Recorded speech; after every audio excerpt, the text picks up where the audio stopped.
Hello and welcome to this week's episode of Mastering Dungeons. I'm Shawn Merwin here with my reliable and very funny, apparently, co-host Teos Abadia. Hello, Mr. Funny. What's up?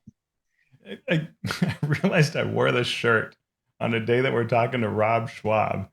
And I'm like, was my brain being ironic? Was I being clever without knowing it? I don't know. But yeah, I wore my Mr. Funny shirt.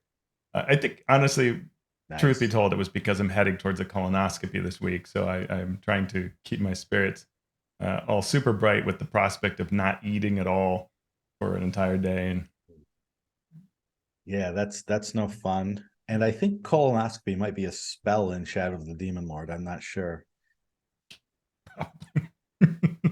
yep. And I'm in my new digs. It Yeah. is like up the plane of Tartarus in here, pretty much. But we will hopefully build up over time to add some personality to the place.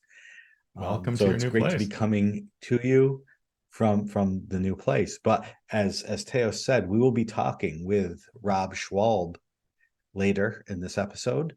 He is the creator of Shadow of the Demon Lord, and he is now doing a Kickstarter for a new game with a similar rule set called Shadow of the Weird Wizard. So we're going to hear all about that later. But now we're going to hear from all of you. We are going to go to our listener corner where we first hear from Andy Demps via our Patreon Discord.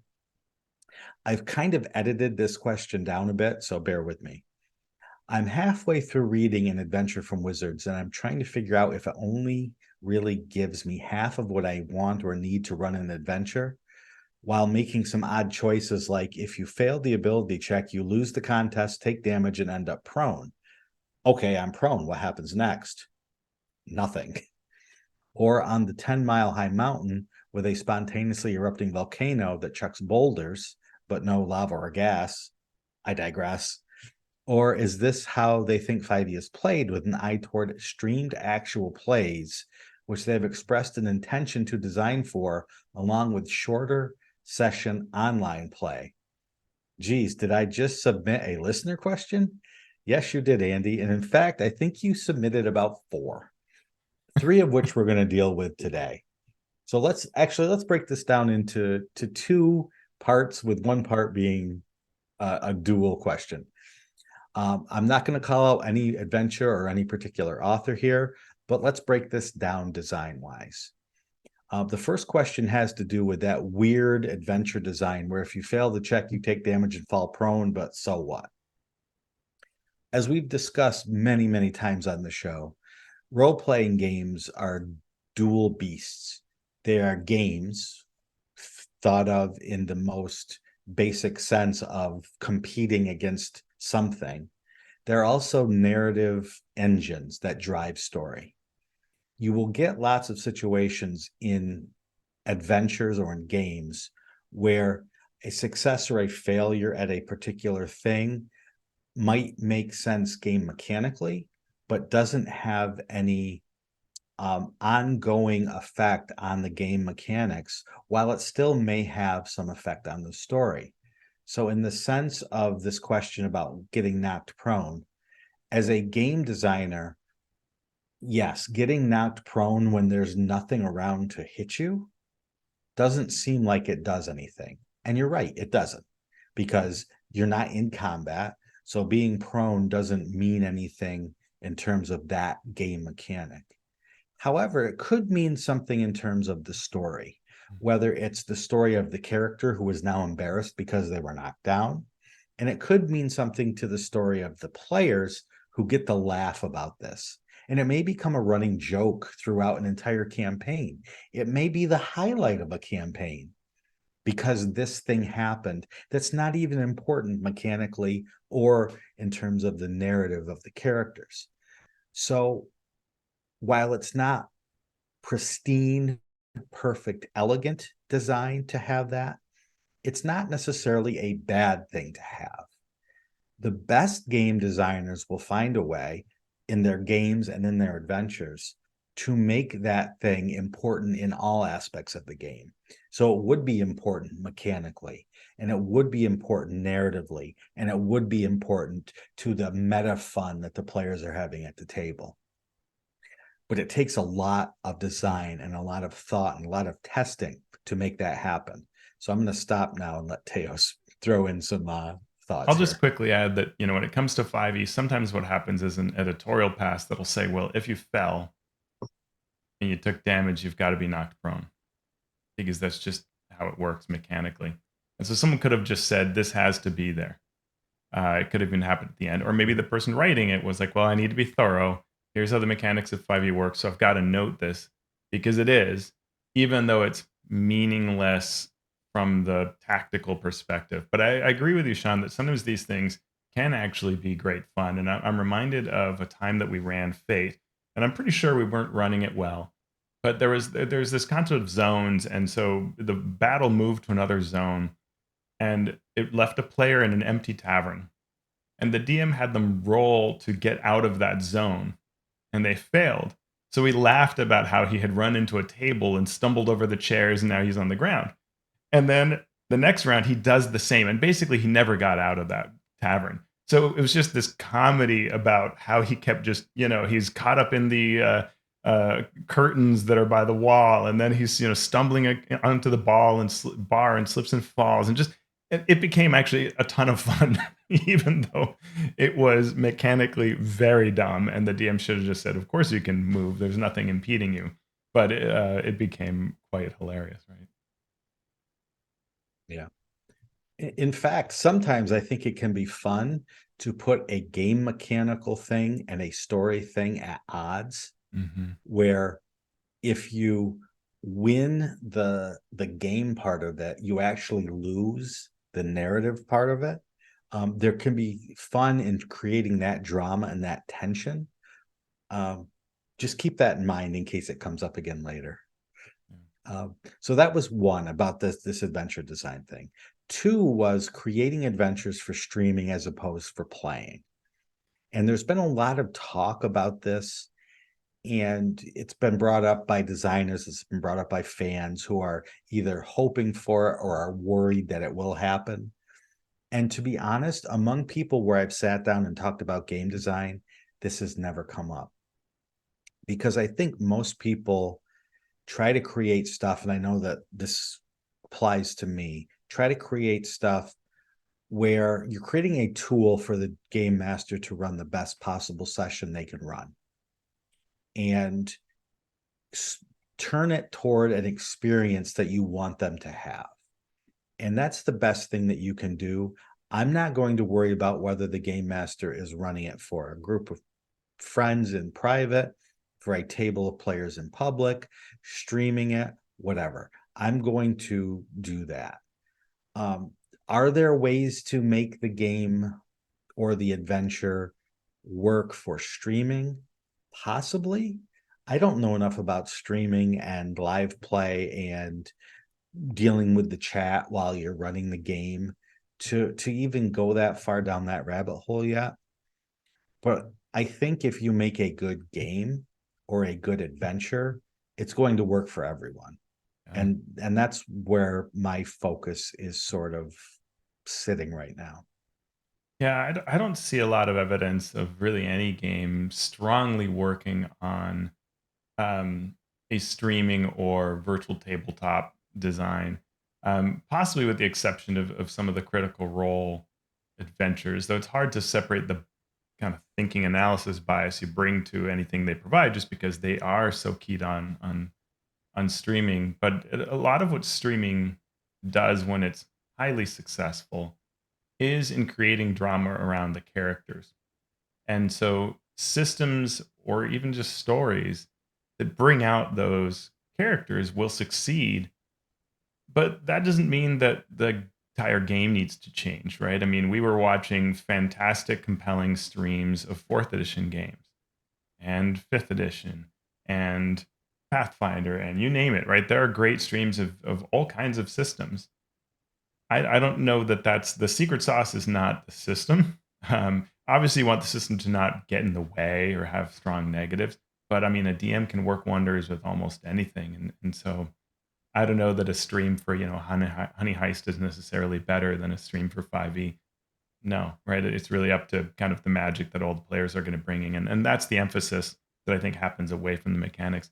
I like you, I do not see designers actively really weaving anything in D&D towards a particular outcome like that.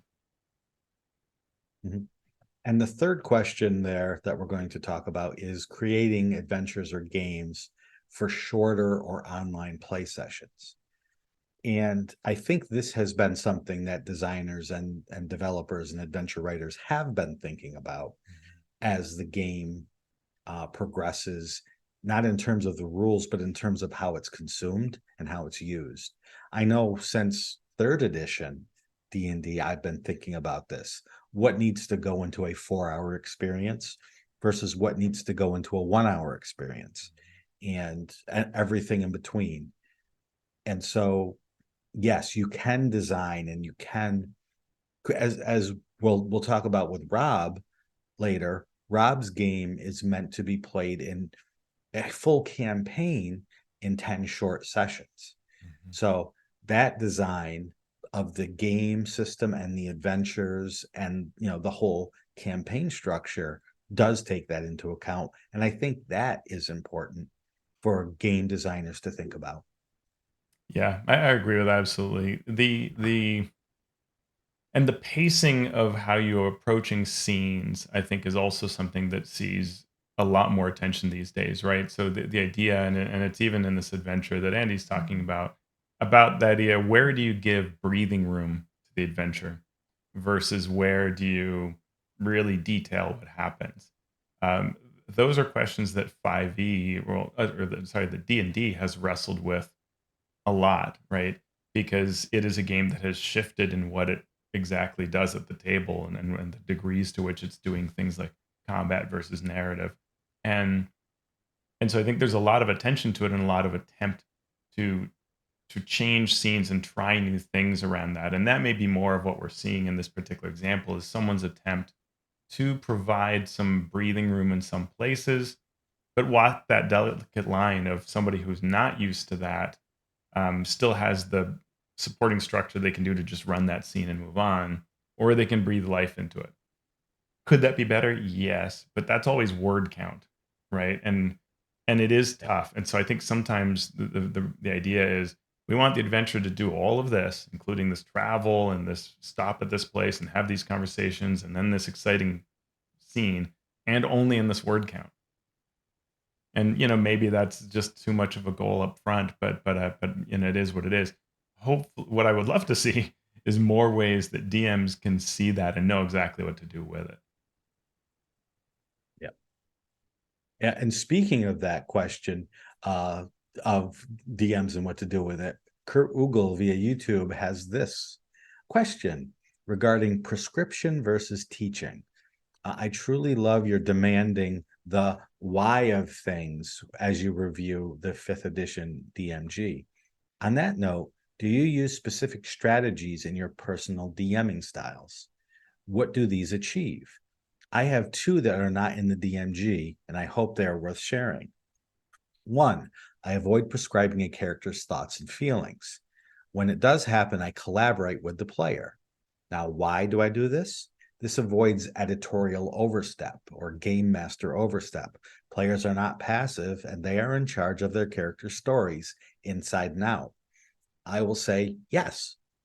And as the DM, I will often describe something that physically happens to a character, especially when they fail an ability check or fail a saving throw. But I leave it up to the player to decide what their characters think or feel about that. And I write a lot about that in my D&D Beyond article on box text for the Let's Design an Adventure series. So you can go read that, and I'll save you a few minutes of listening there. However, let's remember that conflict and drama in D&D is not just physical. Sometimes we play it that way, but these characters are living, breathing, imaginary, but living, breathing beings. And so that conflict can also be mental. And this harkens back to that question from Andy, right? Sometimes I will tell a player, you really want to push that button. You find the lever, you find the button, and you really want to push. It says do not push an elven above it, but you really, really want to push it. So I am in that case stepping into the character's inner thoughts to create that tension and create that drama. Then, if the player does push the button, especially if their flaw is, I am curious, or I always push the button, right? Then I want to say, yes, you do want to push the button. That tension, that drama is appropriate for a game master to present to the player, not necessarily to say, you push the button, but you want to. And then we can use inspiration. I wish inspiration, as we all do, was a better tool in 5th edition. But then I can use that to say, if you push the button, I will give you these rewards because you know that something bad's going to happen that you can then use to get out of the situation, a la fate points. Yeah. This reminds me a little bit. I love everything you've said, and the question reminds me a little bit of something that I do with NPCs often, which is to ask player characters something that makes them think and share something about their past or develop their background, even on the fly, right? Because often it's sort of like the typical sort of like, tell me why I should hire you, list the list the names of the dungeons you emptied. It feels like it's a resume question, but more interesting is to try to ask some sort of question that gets something insightful out of the character, because it creates that sort of the feeling versus the doing, right? And I think that can be very powerful for everybody at the table when that player chooses to disclose something, and it's great, and it can be anything. It can be, just a simple NPC kid that's just saying, you look like such a powerful hero, but you ever fail at anything? And just see what the player does with that, right? And that Right. can be really neat, and exchange. Yeah. I mean, one of the adventures I wrote, the characters had to pass through this door. They had to answer questions. And one of the questions was, what's your mother's name? Some players absolutely loved that. Even if they'd never thought about their character's backstory, they just went off and were talking about the memories. And then some players absolutely panicked. They were just like, and all you had to do was make up a name. You didn't Right. have to, Matilda. Okay, there you Right. go. Good. But they absolutely froze in terror. And you don't want that though, right? You don't want. Yeah. So then, as the game master, you can ask, well, do you remember your mother? You can lead them through that process without having to step in and narrate for them. Yeah. And some players are happy to give you that agency and have you tell them their backstory for them, Yeah. because they want to sort of absorb rather than create, and that's okay too. There's nothing wrong with that type of player, or being that player every once in a while even. Totally. Yeah. Do you want to take question 2 here? I'm running out of voice Yeah, juice. absolutely. So the second question, I encourage a play flow structure in which I first set the scene. The player describes what their character attempts in general terms with their intent, and afterwards we roll. I then gonna give a ruling on degrees of success and the impact of the damage. Most importantly, I then ask the player to briefly and cinematically describe the lead up to and execution of this moment and the character's reaction. Why? It slows the game a bit, but players feel great as they are expressing their character's story and style far more fulsomely. This collaboration excites everyone as it encourages everyone's deeper attention and investment, and also helps players embrace success and failure as both become much more interesting. Yeah, I think that's really cool. I I suspect that the most important part is that you, as a DM, are thinking through what you do, what your process is, and how you work off of it, and that you are approaching things like this. I think the more that you do that, and you have this introspective quality to seeing how the game deploys, and then you do something, you come up with a format around it, the better it'll be. The example that I would give is that I do something that not all DMs like. I like doing a lot of rolling. And a common piece of advice that I will hear people say is don't call for needless rolls. I call for needless rolls. And the reason I do it is to keep people engaged and to give you the pleasure of rolling those dice that are sitting there in front of you and using those skills that are sitting there in front of you on your character sheet. But I will riff off of it. And what happens over time is players become very accustomed to the fact that I do this. And I don't think it's that they become accustomed to me DM doing it, but more that the world behaves this way and the world works this way, and that this is how the game deploys itself. So you walk into a room, and I might know that your character background has to do with you like a lot of history stuff, or you're, a um, something to do with antiquities or things like that, archaeologists, something like that. And so I might have you roll to just see what you know. And I just look at how high that number is. And based on that, I riff what I tell you.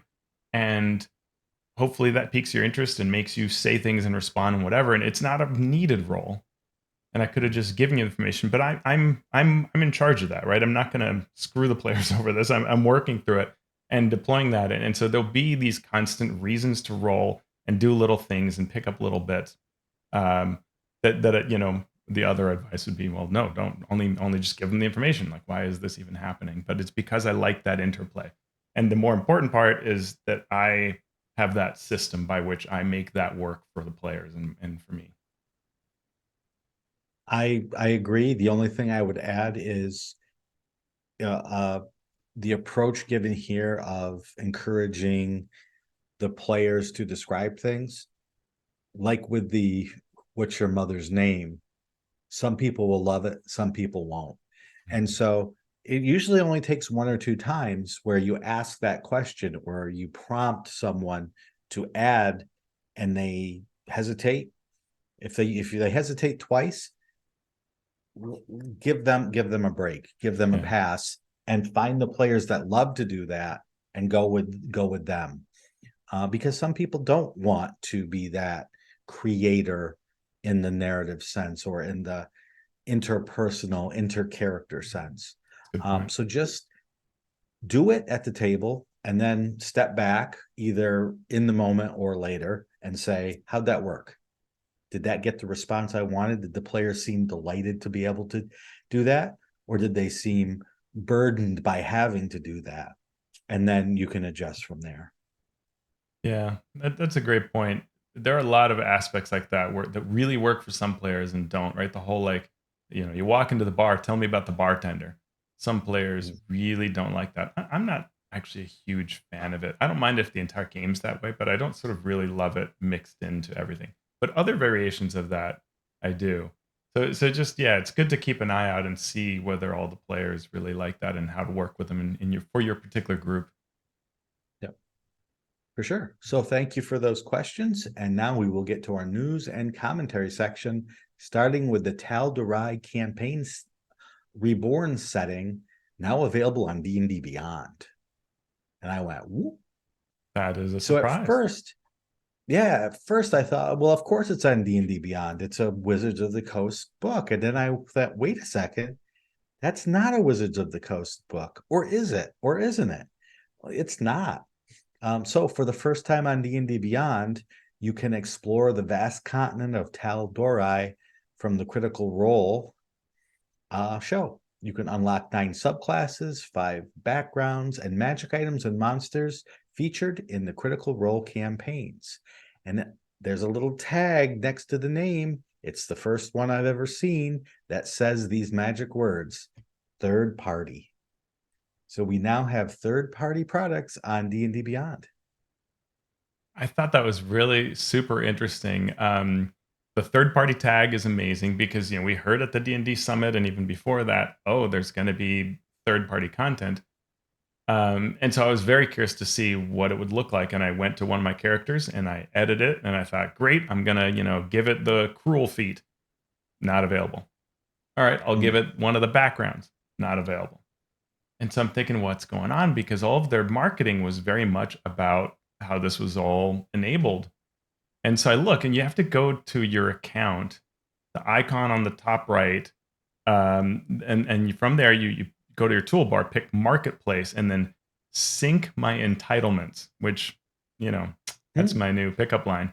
And then boom, suddenly that appeared. So if you're having trouble, go sync your entitlements, if you know what I mean.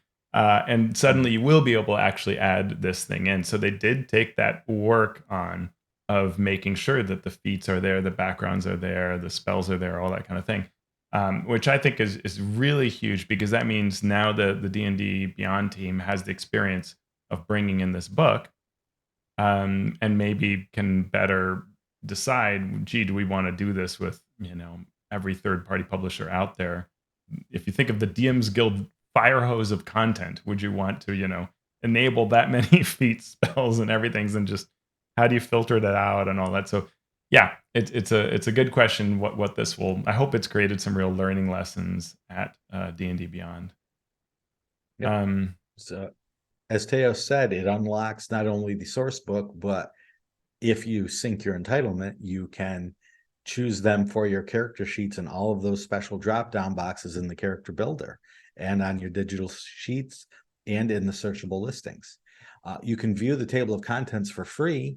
If you want to buy the book, it's normally $39.99.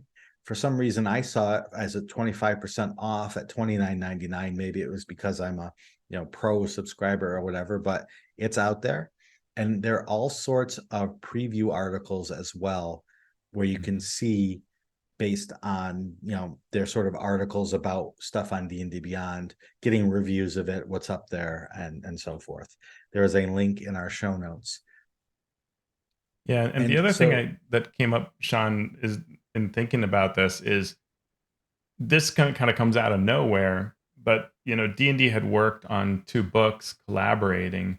I had kind of heard that there were 3 books that they were going to do together, and I'm curious whether this is sort of a way to close out the agreement and sort of say, you know what, how about you integrate this book and we're done, and we don't do another book together. So I'll be very curious if that isn't the case, right? Do we see another collaboration? Because it feels like Critical Role is really focused on what they're doing, and it wouldn't make a lot of sense for both companies to go and work on something else. So this may have been a nice way to sort of, the way that on an album contract, a recording artist will say, all right, how about a best of album? Sure, like let's call that the album, and they just you don't have to you record one extra track and you're done, and you fulfilled your contract obligation. So I wonder if this is sort of this kind of agreement. Well, we'll see if any more books come out as collaborations between the two, or if Critical Role and their game design press, Darrington Press, is completely moving off into their own direction with not 1 but 2 role-playing games already out or in the works. So Jeremy Crawford has spoken more on the playtest experimentation. We mentioned last time about comicbook.com's Christian Hoffer having an interview with Jeremy, and it was going to come out in chunks. Well, the next chunk is out. What does it tell us, Teos? What does it tell us? So the kind of big thing, and it comes off of a session that they had at Gen Con, is that they're now calling the first 5 Unearthed Arcanas an experimental phase. Did you know that, Shawn? Those were all experiments. And it's very interesting. And he says, quote, we were very intentionally swinging hard with a number of those options, but that's exactly why we led with them, because we wanted the community to have time to talk about them, debate them, give us their feedback. And, it's really interesting to hear that now, because that was not how it was communicated when it was happening. And so this is sort of new terminology of, oh yeah, we were swinging for the fences and kind of providing you with wild things. You didn't like some of those, so that we took the ones you most liked. And every time they think about talking about what people liked, it always comes out that it's weapon mastery. So we're bringing weapon mastery into the books, and then the things you didn't like, they're not coming across. What do you think, Shawn? I believe that that's what they were doing, even though they didn't necessarily say that they were doing. But it does come off as awkward. It comes off as the student who turns in a really bad paper, and you say, look, like, oh, I thought this was the draft, right? Even if it wasn't the case, it comes off as awkward. So I perfectly believe that this, the first things they put out were, let's see what people think of these really wild ideas, and then we Mhm. will gauge things from there. Now, if they had said it then, and Yeah. maybe they did, right? Maybe in they're like, maybe, these are some of our, who knows? I Mhm. don't I don't judge them Sure. based on that particular quote. I I'm I'm over the playtest, in the sense that I already know that playtests maybe don't mean much. Um, and so I am focused now on what's going to be the final version, Yeah. because that's what I need to know. And if I worry too much in my role as a game designer, who will probably continue designing fifth edition, 5e, 2e, whatever you want to call it, stuff, if my brain space is always, ooh, what did they do in this playtest, and I need to change the way I'm thinking, Yeah. it's gonna probably be all for naught anyway.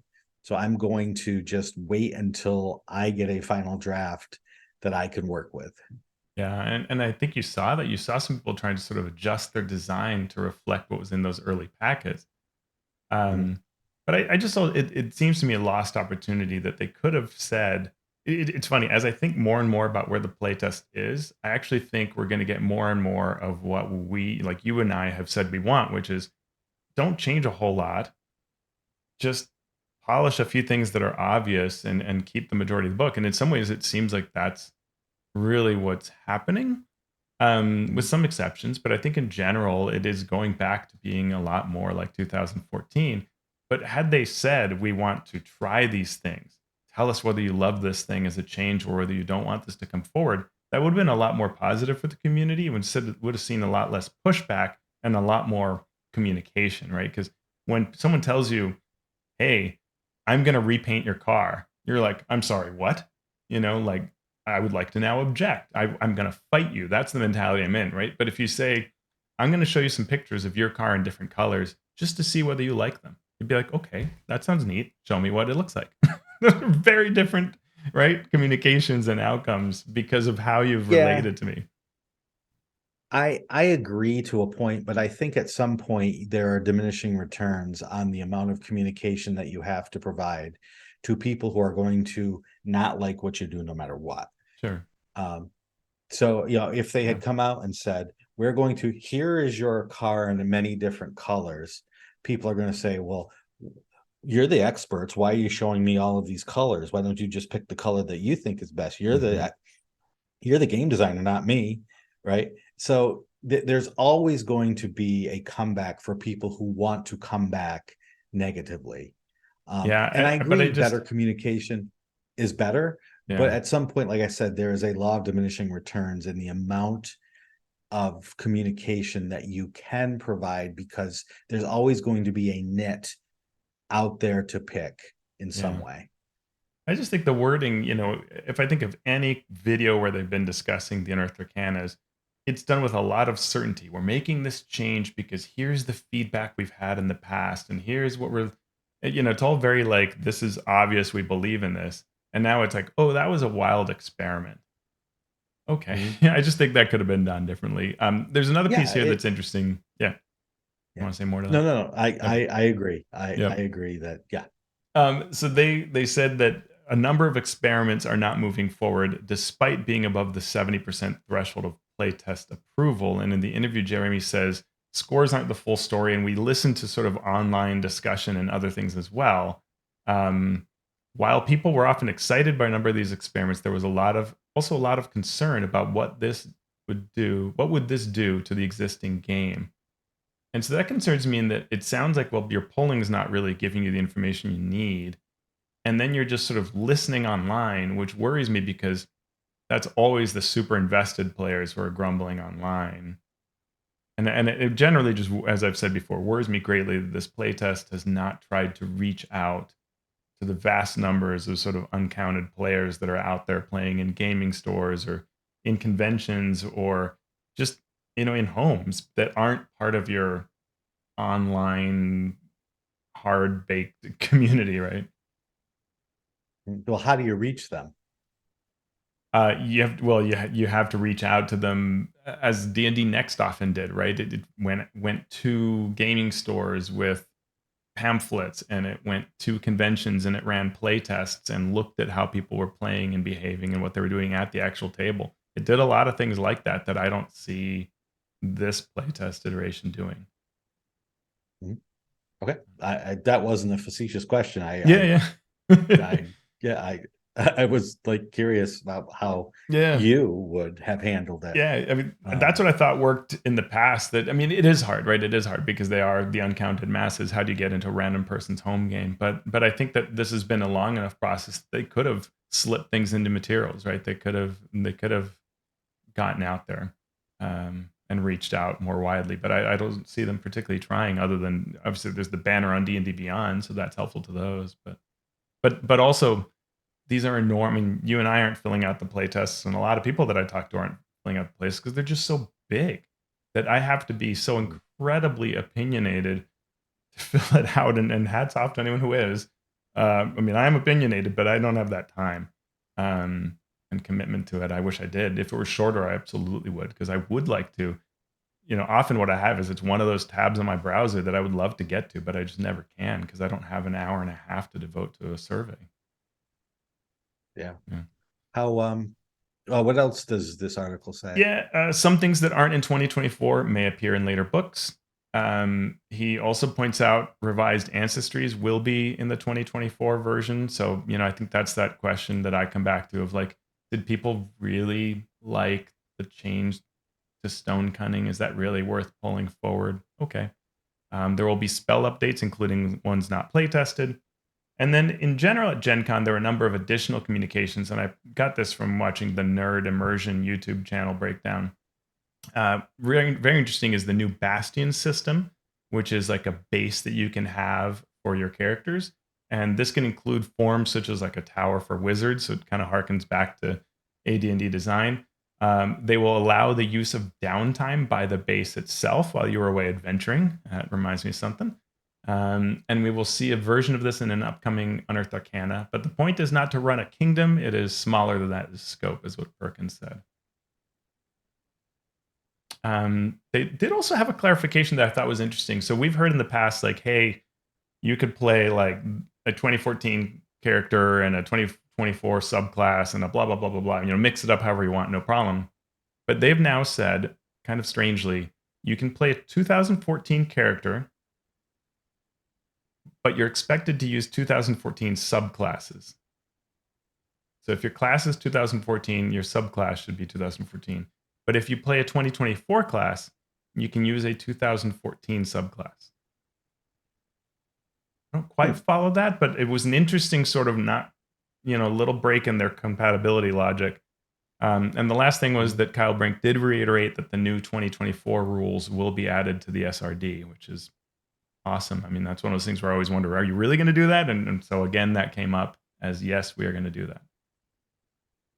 Awesome. And speaking of surveys, D&D Beyond put out a survey recently. I got a link, and I've seen other people. Did you get one of these? I did. Okay, cool. So it must be a real thing. They're asking players' opinions on certain things, and really what it came down to for me was they asked what you would be interested in seeing on D&D Beyond, and they gave choices like lore, art, audio, adventures, short adventures, long adventures, rules content, etc., fiction. And then it had you rank things about whether you were on a scale of 1 to 10, very interested or not interested at all. And then once you did that, it sort of went and it reaffirmed these things. So it had you then compare 4 things. Which of these 4 things are you most or least interested in? Which I thought, as boring as it is, that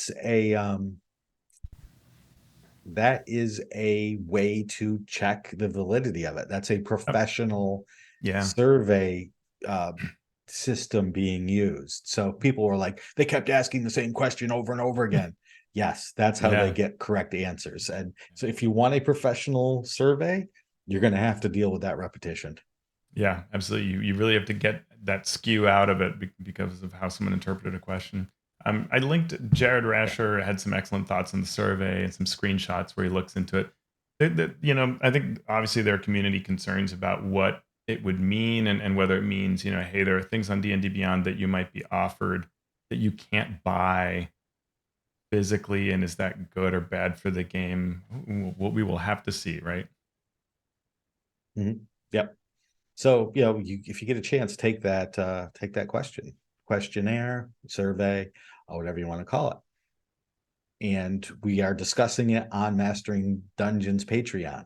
So if you want to hear a lot of opinions, a lot of thoughts, a lot of good opinions, a lot of good thoughts, back our Patreon, join it, and you can come in and give us your thoughts and share your thoughts with all of the fine people that are there. Speaking of fine people, a couple more things. One, the Eldritch Lorecast is recording our 100th episode tonight. You won't be seeing this until it's over, but I wanted to give that shout out to Dante, to Dale, to Ben, and to James, who are an amazing team of content creators and visionaries in the role-playing game industry.